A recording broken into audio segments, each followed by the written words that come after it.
To start our show with, forward Jonathan Kuminga. He headlines a group of restricted free agents. As reported by Shams, the Warriors have been in contact with several teams, but have not received an offer to their liking on a sign-in trade here for the fifth-year swingman. And this is all very important because the Golden State Warriors, look at this, they're the only team this offseason that is yet to make a single move, a single acquisition for a player with NBA experience. So for the latest on Kuminga, we're joined by the duo who broke the news this morning. Of course, our senior insider, Shams Charania, is here. And for the very first time, we say hello to our new Warriors reporter, Anthony Slater. Anthony, welcome. We're really excited to have you here. Yeah, I'm pumped up. We're pumped up, and we kind of wish that we were maybe doing this over a drink in your backyard right now. But we're really excited to have you. Shams, I'm going to start with you. What is the latest with Kuminga and his contract negotiations here with Golden State? Malika, this is turning into a battle of control over the short and long-term future of Jonathan Kuminga as a Warrior or otherwise. I'm told the Warriors presented Jonathan Kuminga with a 2-year, $45 million offer that contained a team option in the second season, as well as him forfeiting a built-in no-trade clause as part of the deal. So far, Jonathan Kuminga has declined all of the Warriors' offers. He has said no, and the theme for the Warriors right now is Jonathan Kuminga appears to want to control his destiny moving forward with two routes here. One being the qualifying offer that we see right there. He's saying he could bet on himself all day. That has an October 1 deadline, 1 year, $7.9 million. And if his mindset is about continuing to get power over his future and controlling his future, that would allow him to have a no trade clause next season. It would also give him access to unrestricted free agency in the summer of 2026. The other route for Jonathan Kuminga is sign and trades. The Phoenix Suns and Sacramento Kings have both had interest in him, have given him offers up to about 4 years, $90 million, have given him a player option as well, have also promised him a starting role, guaranteed minutes, and control over his future with that player option.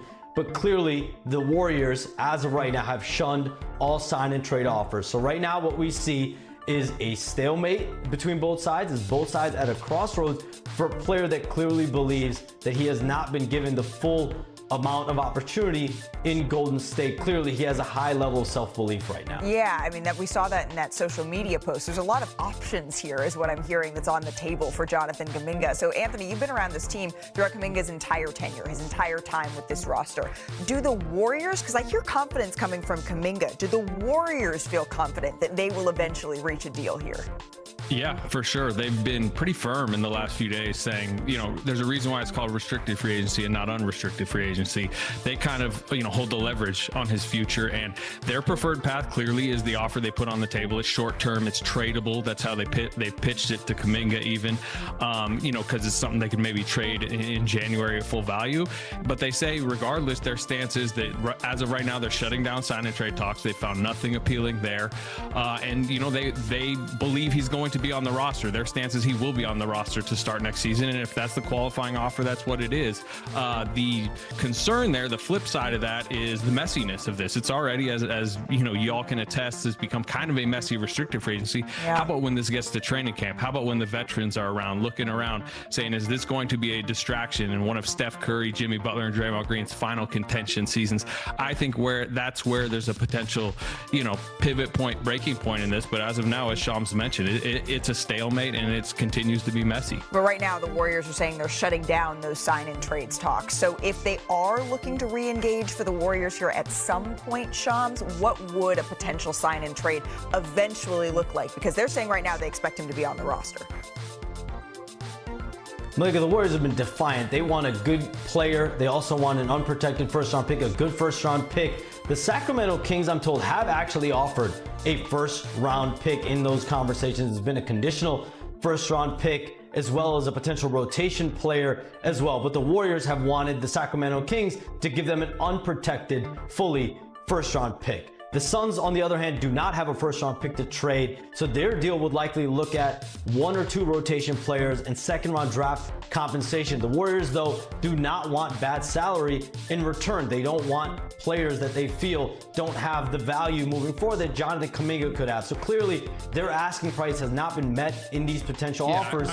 There's still about a month and a half, 2 months left before Jonathan Kuminga has a real decision to make with that October 1 qualifying offer. Okay, so it sounds like there is a whole lot still on the table that Jonathan Kuminga and the Golden State Warriors need to come to an agreement on. Fellows, thank you so much. We'll continue to monitor the situation. And Slater, we really, really are very lucky and excited to have you here at ESPN, you and your enormous podcast mic. All right, let's take a look at this. Over the last 2 seasons, Jonathan Kuminga averaged just over 17 points on 51% shooting in 56 starts. Those numbers did fall to 14.6 points a game on 48% shooting in the 65 games Kuminga came off of the bench here. We have seen it in spurts. When Steph Curry was out in the playoffs last year, Kuminga rose to the occasion. This has been a constant tug of war between this player and this franchise. So Kendrick Perkins, I wonder, to Slater's point, how much this might impact Golden State. Having this really talented player, his contract hanging over a team that has a core of Steph, of Draymond, of Jimmy, that have all said this is the last hurrah, and by the way, are all over 35 years old. What do you think?